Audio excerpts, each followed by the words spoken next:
IVM.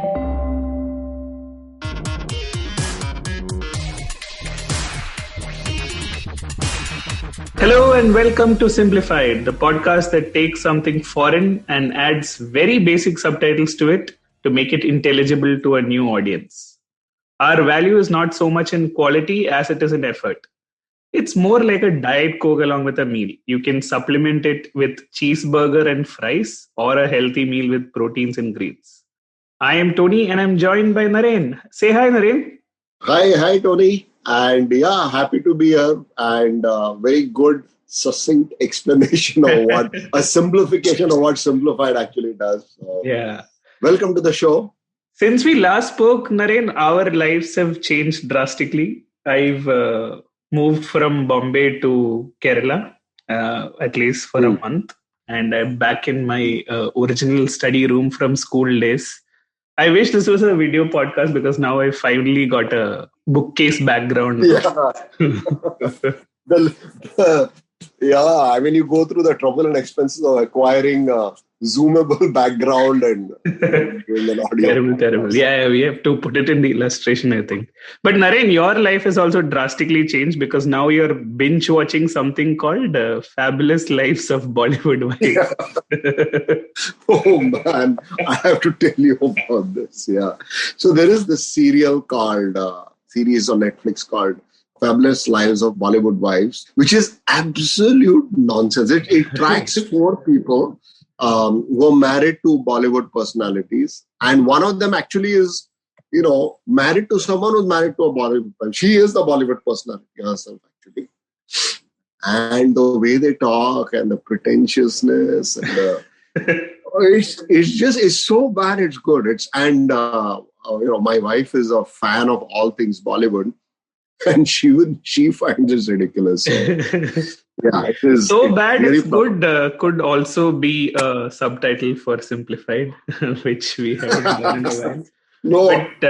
You saw the show and then you said, let's record a podcast because, whatever we do, if this gets aired, our podcast can. No, we are no competition. We are just no competition. We need to another 500 episodes before we get anywhere close to Karan Johar. Yeah. All right. So today we are trying to talk about something called, basically I came to Kerala and then I realized, okay, let me speak about something that is close to my heart, something that is very local and stuff like that. Then I went through my old belongings and figured out that there's nothing worth talking about. And suddenly a Malayalam movie, Jallikkattu, got nominated for the Oscars. So, yeah, I thought we'll speak about what is the process that goes behind selecting movie for this category. Naren, do you know what this category is called, by the way? Best foreign film? Yeah, close. So it was called Best Foreign Language Film till last year. Now they've changed it to the Academy Award for Best International Feature Film. Because according to the Academy, they have noted that reference to foreign is outdated within the global filmmaking community. And they believe that international feature film better represents this category and promotes a positive and inclusive view of filmmaking and the art of film as a universal experience. Stop quote. There's this funny thing that I read somewhere where one person says, I forgot to say stop quote back in my debate in 12th standard. And now everyone thinks everything I've spoken since is a Shakespeare quote. So stopping quote is very important. It's suddenly changed to the Academy Award for Best International Feature Film. Little bit of history. It's been around forever since 1956, which is the 29th Academy Awards. Prior to that, when the first Academy Award ceremony was held in 1929, there was no separate category because majority of the films were silent films. Right? So the one important criteria here is that it needs to be a non-English film, which means obviously that although it's an international film category, British films cannot make it. But interestingly, British films have actually won about 10 best pictures. I mean, I'm not guessing here. I actually had to look it up because like films is way outside my wheelhouse. But the point here is that it's slightly weird because only movies where I mean, basically, only each country gets to submit one nomination, and it has to be a non-English film, which is fine for most countries. But like, for instance, Nigeria made its first submission last year, and it got disqualified because the film Lionheart was primarily in English. And it is weird because in Nigeria, English is actually a official language, and obviously colonial hangover and all of that. So upward mobility in some senses is also but in many colonial countries, especially in African countries, English takes a very local flavor as well. So yeah. There is the way it's like in Singapore. I went to Singapore and I found that it's very different from the way we speak English. Right? Yeah. And of course, we speak English differently from how the Brits or the Americans might. Yeah. Also very differently from how Bollywood wives speak it, right? So. Oh yeah. Oh no, they speak it. Oh man, they are just out of this world. Yeah, so the Nigerian movie got disqualified last year, which is weird. And also, a movie that contains too much English can be deemed insufficiently international, as it were. So, this is actually the opposite of like what we grew up with in school, where there was a penalty for speaking in any language but English. So, I guess there is a balance of the universe at some point.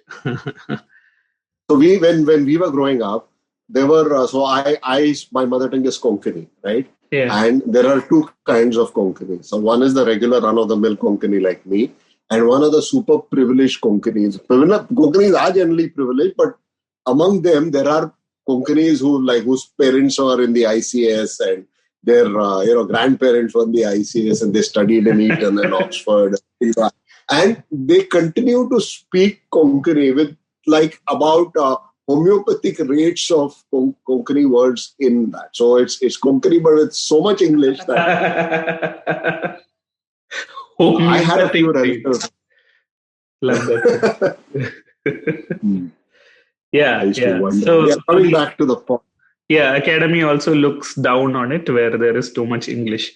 But I mean, this is fine in the larger scheme of things. But essentially, like, if you were to look at truly international, right, beyond Europe, and where movies with small budgets, where English is the official language, gets made, like Nigeria or Ghana or Sierra Leone, Liberia, etc., they are at a serious disadvantage because there, if you make a movie in the local language, it has the it has a very, very minimal shot of making the Oscars, right? And without something like an Oscar recognition, it won't be exposed to like the wider audience and basically defeats the purpose of the whole thing.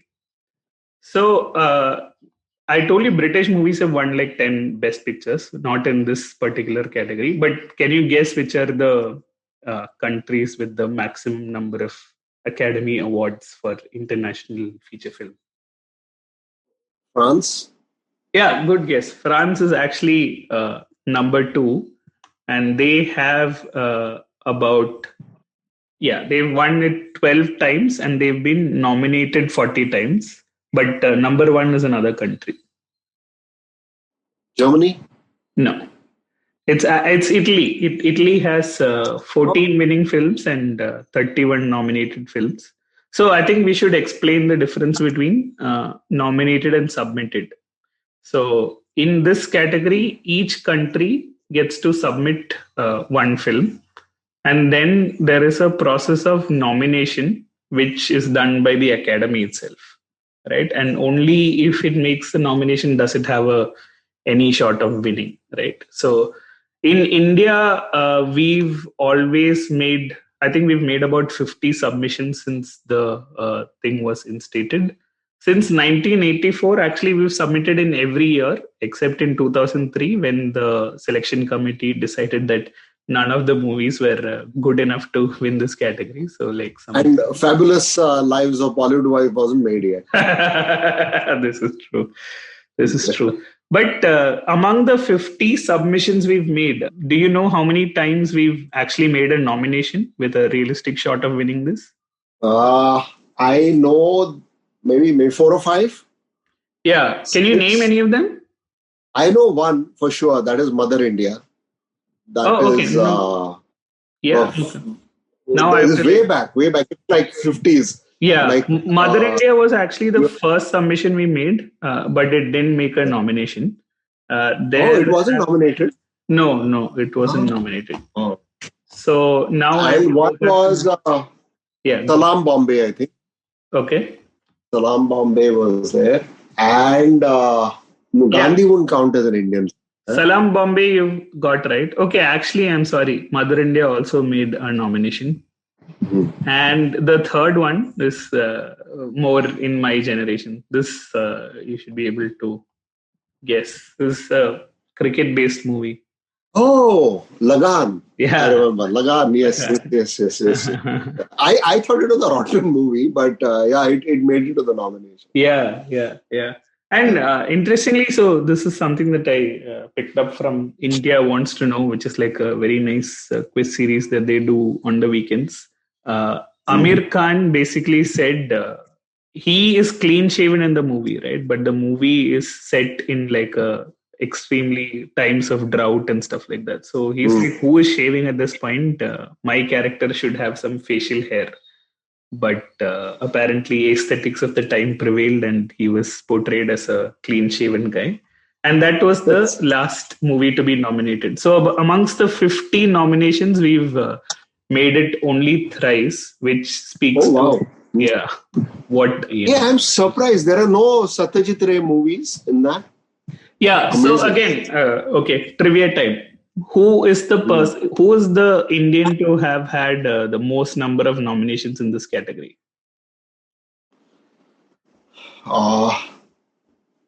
Ray? No. Yeah, okay. I'm saying person, not director. So you can take a hint from there. This person is well known for portraying many roles.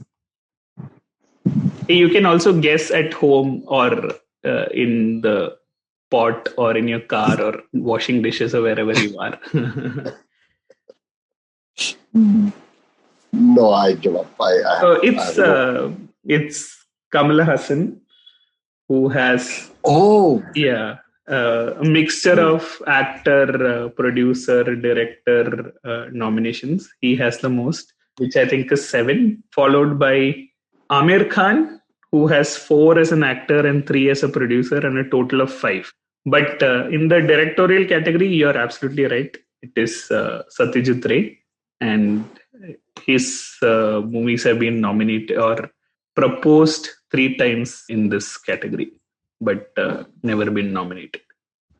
Okay, so now coming back to the categories, the criteria for this selection, right? One is, of course, that it needs to be non-English movie.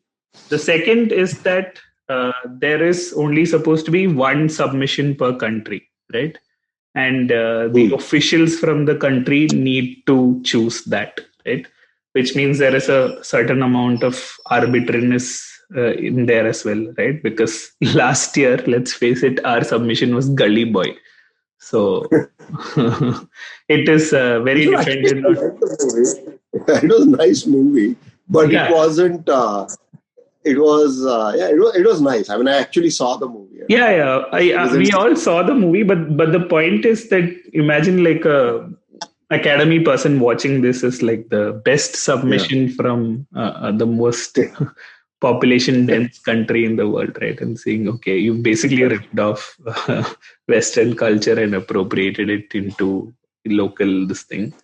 So, but more than India, right? There are problems where basically, they're not democracies or autocracies exist. Like Russian or Iranian filmmakers or even Chinese filmmakers who don't, make movies that are nationalist or patriotic in some sense will never make it.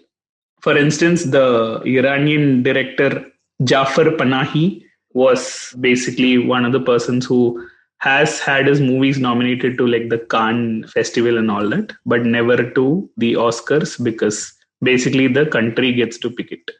And this guy has apparently been charged with many cases back in Iran. And he's actually been banned from making movies for 20 years. Oh. But in 2010 was when his sentence came in. In 2011, he made a documentary called This Is Not a Film. So he hasn't made a film, which chronicled his life under house arrest and was smuggled out of the country in a birthday cake. And it premiered at Cannes, right? And then his movies have made it to other international film festivals like the Berlin Film Festival and all of that. But basically, because of this criteria for the Oscars, it'll never make the submission because the country itself gets to pick it. And there is a certain amount of arbitrariness to it. Then there are a few other criteria. One is that the film doesn't have to be distributed in the US, thankfully, but it must have played in a commercial theater for at least a week in its home country. Oh, yeah, yeah. In the home country. Okay. Yeah, yeah. It's not like a very major disqualifying factor, but once I think in 2004 the Dutch film Bluebird was rejected because of this reason, because it didn't have a theatrical release, right? And then the fourth criteria is that the creative control of the film must largely be in the hands of citizens or residents of the nominating country. So it says that the movie can't be from India and then all of the cast and crew and producers are from Australia or England or whatever, right? And many films have actually been declared ineligible for this reason. And usually it happens before the nomination stage. The most famous was entry from Taiwan in 2007, the movie called Lust, Caution, 2007. And only once in 1992, there was a movie called A Place in the World from Uruguay, which was disqualified because of insufficient Uruguayan artistic control after having secured a nomination. So that is also a factor to say that this film must have had sufficient creative control in the country. I mean, you can't have foreign people making. So even if Gandhi was a film made under an Indian banner, it wouldn't qualify. Yeah. Or Slumdog Millionaire, for that matter. Or Slumdog Millionaire. Yeah, these Brits have actually won Best Picture for movies based in India, based on the heroes of the times, whether that's Gandhi or Slumdog Millionaire. I have one interesting trivia for Mother India. Yeah, tell. So the title actually is a little intriguing. I mean, it's a story. If my generation people would have seen it because it's come several times on Doordarshan, and when we were kids, that's the only thing you had to watch movies. And it's like very nationalistic, and it's about this lady who really, I think her husband is dead. She has small children, and she struggles and she never compromises on integrity. And it's a very uplifting movie in the 50s. And I always wondered why it was called Mother India. I asked, I remember asking my parents at that time, and my mom said, I don't know. Then many years later, I read up about it, and apparently there was a very sort of demeaning book written in the 20s by one American lady named Catherine Mayo. Okay. And she wrote about, and that book was called Mother India. And she wrote about the plight of women in India and how, they are just abused by their sort of male, patriarchy. So she's probably saw a few instances, and everyone in India would just, like, the moment you find a woman, you just tear her clothes off and rape her, and just beat her up or set her on fire, and just wrote very, very broadly and very disparagingly, and how everything is squalid and dirty and things like that. And it really got the hackles up of everyone. So, including people like Mahatma Gandhi, who said that, it's like a drain inspector coming and opening a drain just to see rot inside the drain. And then it was some such comment. Okay. And what I found remarkable was that hurt, was so strong that in 1957, the guy who made Mother India, right? His name was Mehboob Khan. Bandra Mehboob Studios is named now. Oh, it was his studio. Yeah. So Mehboob Khan, named it Mother India because he wanted to hit back at that book. Wow. Okay. So that's Mother India trivia. That's very, very interesting. So these are the criteria for selecting the best international film and stuff like that. But once this submission has been made by the country, then again the further selection happens by the Academy, right? So there's a phase 1 committee of Academy members, and they apparently watch them and vote by secret ballot. And this is where it gets a little interesting, because I think it's like a Keynesian beauty contest, if I'm using that phrase correctly. Naren, am I? What is the Keynesian beauty contest? What's a Keynesian beauty contest? I don't know. Oh, okay. So I think it's Keynes. Am I saying it correct? Basically, the economist guy who was basically talking about how the stock market works is not that you pick the best performing stock, but basically like a beauty contest where you have to figure out on average who is the most beautiful woman, as in picked by the rest of the candidates, right? So it's not that who you think is objectively beautiful you pick in your stock portfolio. You have to pick someone who think the rest of the world is thinking is beautiful, right? So in some senses, this effect kicks in, which is to say that every movie needs to, basically there will be like a flavor of the season, right? Whether that is some socially relevant cause, or elections just happened in America, or Black Lives Matter becomes prominent, etc. And everyone wants to pick a movie which has certain such flavor to it, right? Mostly underdog movies, because these are obviously international films, and you want to sort of virtue signal that you're woke and stuff like that. But also, to have a chance at seeing this movie, the producers have to pour in tons of money into it to basically make it a campaign to say their vote for change and stuff like that. Basically, you have to bombard the Academy with campaigns to make it seem like this is the movie that everyone else will pick, right? And that's why a lot of the times the movies that make it are fairly mainstream outside of the US in that sense, whether that's Italian or French or now South Korean, I guess, etc.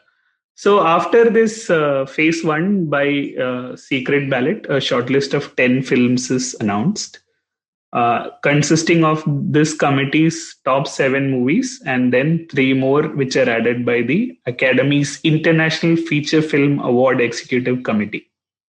And then there is a phase 2 committee which watches all 10 movies and then votes on 5 shortlisted films which become the official nominees. And these are the ones that will be read out at the ceremony and stuff like that. And finally, only one wins.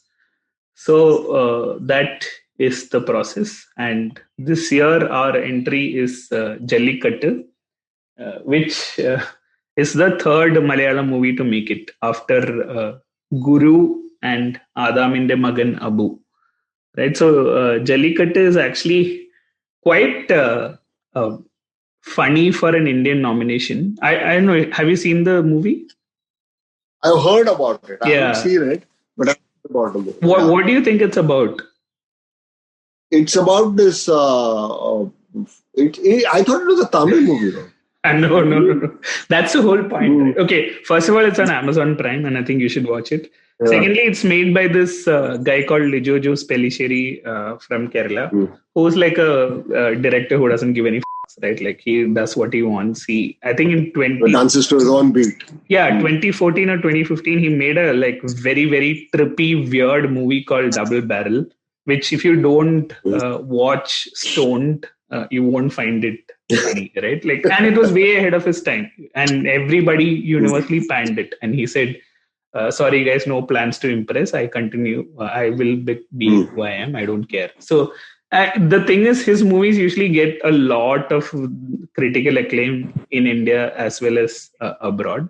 But he remains this guy who says, I don't have any lofty expectations from cinema. It's what you guys make it out to be and stuff like that. So Jallikkattu is actually a movie about basically a Christian father who is about to get his daughter married, and is for the wedding feast, he wants the best beef fry, right? So he has arranged for one bull to be, basically slaughtered to this. But the night or a couple of nights before this thing is scheduled to happen, the bull runs away. So Jallikkattu is also this Tamil sport where you're trying to catch a bull. Right? Chasing the bull, yeah. Yeah. So it's actually like a play on that. And imagine the Academy seeing an Indian movie where people are crazy about beef fry from India, that they're basically trying to run about trying to catch a bull, right? So it's going to shatter quite a few of their expectations of what Indian movies are like. Yeah, but it's interesting. I think it's definitely worth a watch, especially if I have to watch it. I really have to watch it because movies. We've watched so many Hollywood and Bollywood movies over the year that we've forgotten that movies have anything more than a formulaic entertainment. Yeah, they do. Yeah. They're supposed to move you, just like literature. Literature is all about the human experience, right? And so are movies, right? They describe what other human beings are feeling about things that happen to them, and you relate to those experiences, and that's indescribable. But that's what good literature is. Absolutely. Yeah. So I think this guy is also slightly different, and probably will have a broader appeal to beyond Malayalam, because traditionally the issue with Malayalam movies traveling abroad has been that they're primarily writers' films, right? So it'll all depend on who is subtitling the film and how well it's translated. And very often it's really, really poorly translated, right? But he uses everything, including, visuals and music and the soundtrack, and everything is very urgent and stuff like that. The subtitles still leave a lot to be desired, but I think it's still... it travels pretty well, and to my mind, it's not his best movie, but quite often it's not your best movie that wins awards. Yeah. So it's interesting. Yeah, so that's it, Naren, about the best international feature film. Do you want to sign us off? Yeah, sign off with stay safe, stay internationally nominated, and stay safe. Bye. Bye.